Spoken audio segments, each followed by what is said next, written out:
Thank you for joining us on today's episode of Read With You Presents. We love talking about all things literacy and learning, and we love educating children. One of the ways that we do that is through our extensive library of books. Those can be found on our website, readwithyou.org, and click on the link for book catalog to see all our latest books. Hello and welcome to Read With You Presents. I'm your host, Chanel Nielsen, and I'm joined today by Nina Dubuisson. How did I do? Perfect. Did I pronounce it right? You pronounce it perfect. Good. Well, Nina is from Montreal, Canada. Her name is a French name, and so I was practicing before the call. But I'm excited for Nina to be on the show today and to learn a little bit about her. So I'm going to tell you a little bit about Nina's background, and then we'll turn some time over to her to hear more from her. So Nina is the author and creator of a series of books. With her, she and her husband created these together. So her husband studied engineering in Massachusetts, and he was in the Air Force.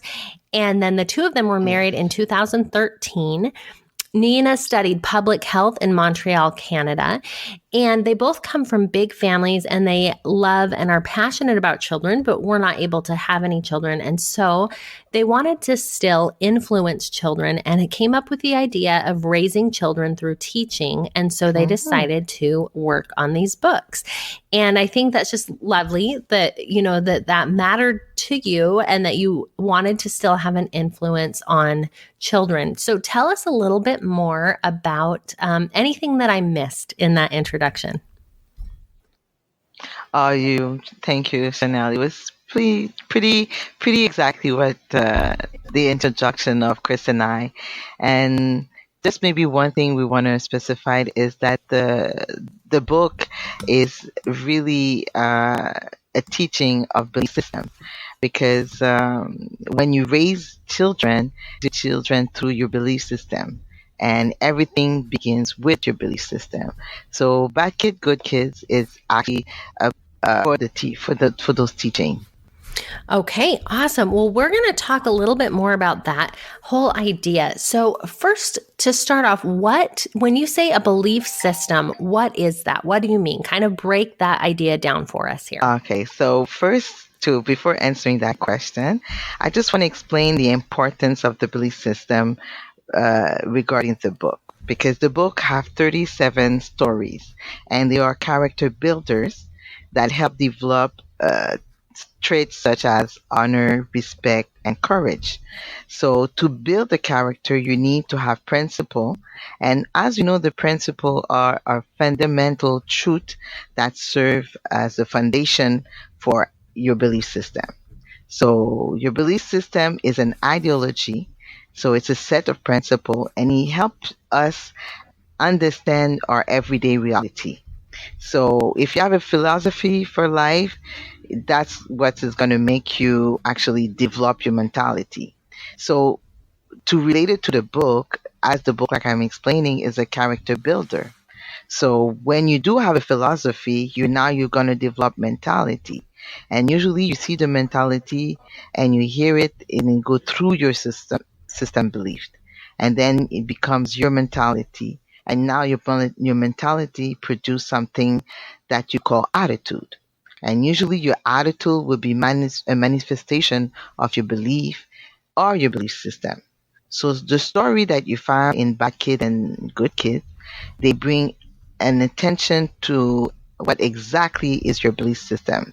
And it open a dialogue for your ideology, about your ideology. I don't know if I pronounce it well. My little French is right there. Yes. So, because the book is inspired by the parable of Jesus Christ, and we know that parables are designed to be a simple story with a lesson to be taught. So that's the idea that we go through the teaching for us to explain your belief system. Okay, that's great. I think that's really interesting. So, just to be clear, because I think I said it wrong before, it's not a book series, it's one book with many different stories in it, correct? Exactly, Okay. exactly, Okay, correct. I got mixed up on that. But yes, one book called Bad Kids, Good Kids. I was thinking it was 37 different books, but 37 different stories. Stories. Okay, and so each of those are based on parables. Yes, So if people are familiar with the Bible, then they will be familiar with these stories. Is that right? exactly. Yes, they will see the Okay. how we were inspired. Mm. Yes. So give us an example of kind of what people can expect, like even knowing some of the parables in the Bible. How are they different, and how do you use those to teach? So yes,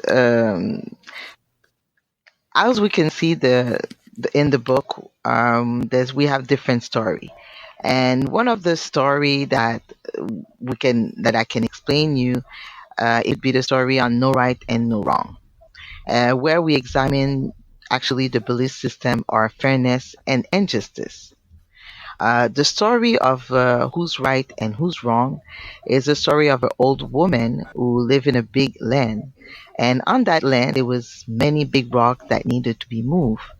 So, and the old lady was living alone, so she cannot do it by herself. So one early morning, the old lady went and look outside to find some help. So not too far, there were four children that was playing. She went to see those children, two big one, two small one, and the old lady went and asked the kids, "Would you like to help me? Help me by moving those rocks, and I will pay you." So the kid asked how much. The old lady answered 100. So all the children was all excited, oh, money, money, oh yes, we're gonna do it. So the kids followed the ladies in her land, and they start to pick up the big rocks. Then they move them where the old lady wanted the big rocks to be moved. An hour later, one of the small kids decided to sit on the rock, and the big kid asked him what is he doing, and he said, I'm hot, I'm tired. So the other small kid said, you know what? Let's make some music so that could help the big kids to go faster. So one of kid decided to hit some rock, and the other kid, decided to sing the song. Work, work all day. There's no time for fun or play. Singing that song, the whole lady heard that, so she went outside, bring them glass and a pitcher of water. And so the kids get out, and she left the kids, keep doing their job. So later on, at the end of the day, the old woman see all the kids sit under the tree. So she went out and she's like, "Oh my God, good job, children! You did a really good job. Here's your pay." So she and them each of them the $100 as promised. So then the kids start asking themselves, "So how much you got?" The 100. The other one 100. So the two big kids goes to look at each other. They're like, "What?" So the two big kids start talking to each other and start whispering really bad thing about the old lady. And they said how those two small one, they were singing, playing, and they received the same amount as us when we were sweating in the sun picking big rocks all day. So the old lady that hear them reply, "Wow, my friend, what did I do? I didn't do no wrong to you. I agreed to pay each of you $100, and I kept my promise. Why are you upset? I can do whatever I want with my money." And again, who is right and who is wrong? So I just told you one of the story of the book, and the idea is now you and your kid could have a dialogue about what was just wrote. And like I was explained, one of the belief system that you would be talking with your kid would be fairness. It could be injustice. It could be work ethic. It's really up to you because we don't give the answer in the story. You are the one who will exchange that ideology, that belief system with your kid. I don't know if it's a bit clear.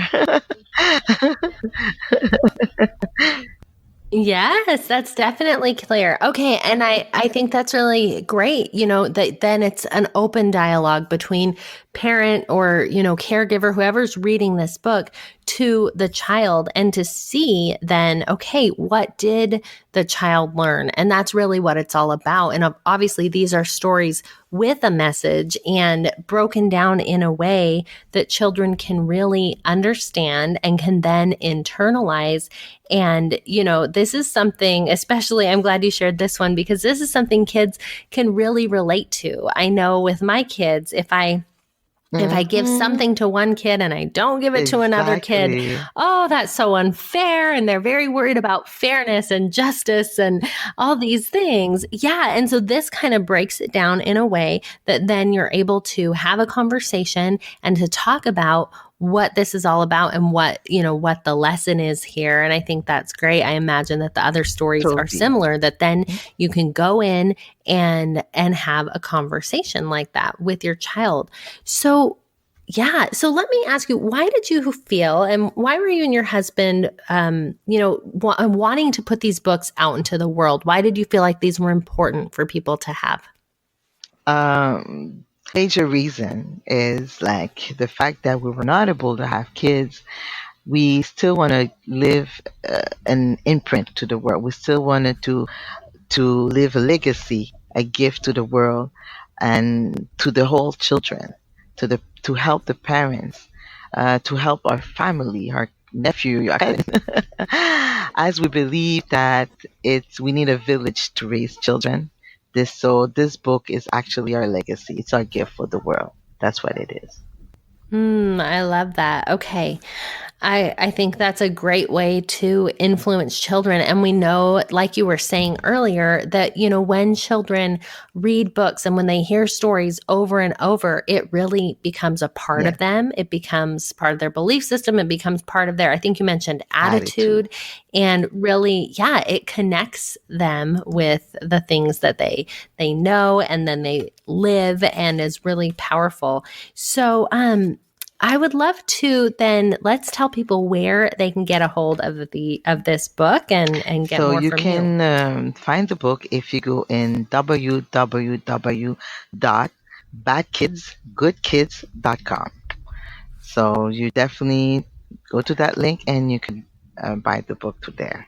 Perfect. Okay, I will add a link to that, badkidsgoodkids.com.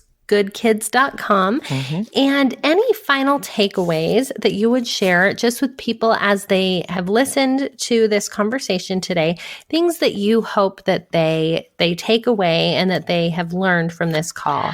I would love to see children more. I would love every family to be engaged with their children more than the TV, more than the radio. I mean, still listen to the radio, but I think the children are our future, is the future of the world. And through our belief system, through our ideology, that's how we raise